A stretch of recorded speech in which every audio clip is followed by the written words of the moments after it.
Si je veux utiliser Word sur iPad et créer un nouveau document, j'ai deux options. Je pourrais partir directement de Word ou partir de OneDrive, choisir un dossier et ajouter dans le dossier un nouveau document Word qui va ouvrir directement dans Word, créé avec l'information de la date et l'heure actuelle.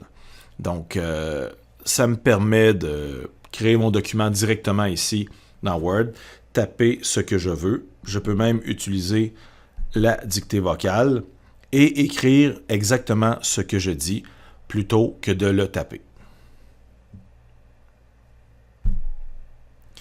Alors, on a l'option d'insérer divers éléments. Donc, je peux insérer un tableau.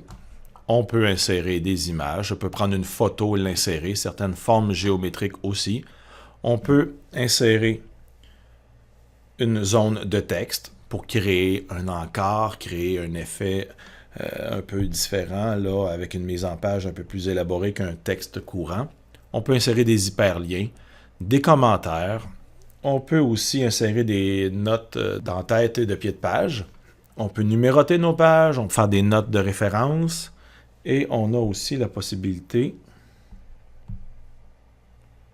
en cliquant ici, dans cette icône-là, de faire des citations. Et il existe certains compléments qu'on peut connecter à partir d'un espèce de store.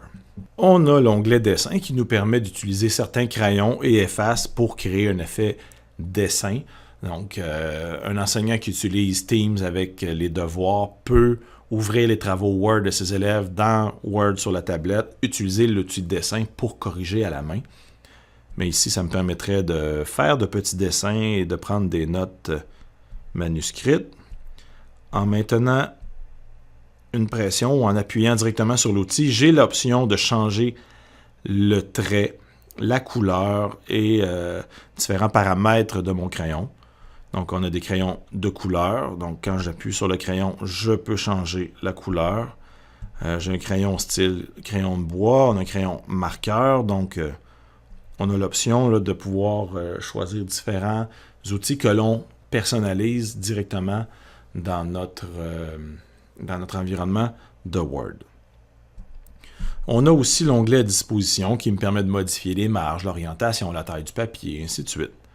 De faire une révision, donc laisser des commentaires, parce que des fois on partage et on collabore à plusieurs personnes. Donc la révision est un outil de je laisse des commentaires, je veux barrer du texte. C'est une fonction un peu avancée, je dirais. Et l'option d'affichage qui me permet, entre autres, de mettre les outils d'apprentissage qui sont un lecteur à voix haute, qui me permet d'avoir certaines fonctionnalités là, que je peux utiliser davantage. Donc, je vais fermer les outils d'apprentissage. Donc, dans l'affichage, je peux mettre la règle. Je peux aussi afficher en mode mobile plutôt que le mode page texte. Donc, l'important lorsqu'on travaille dans une application, c'est de faire le tour de toutes les fonctionnalités et d'explorer.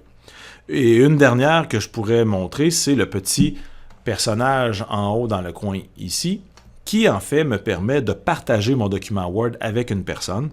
Donc, je peux inviter des personnes, inscrire le nom ou l'adresse courriel de la personne de mon organisation et valider si elle peut modifier ou pas le document.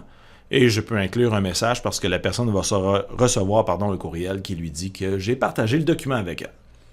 Alors, voilà l'environnement de Word sur la tablette.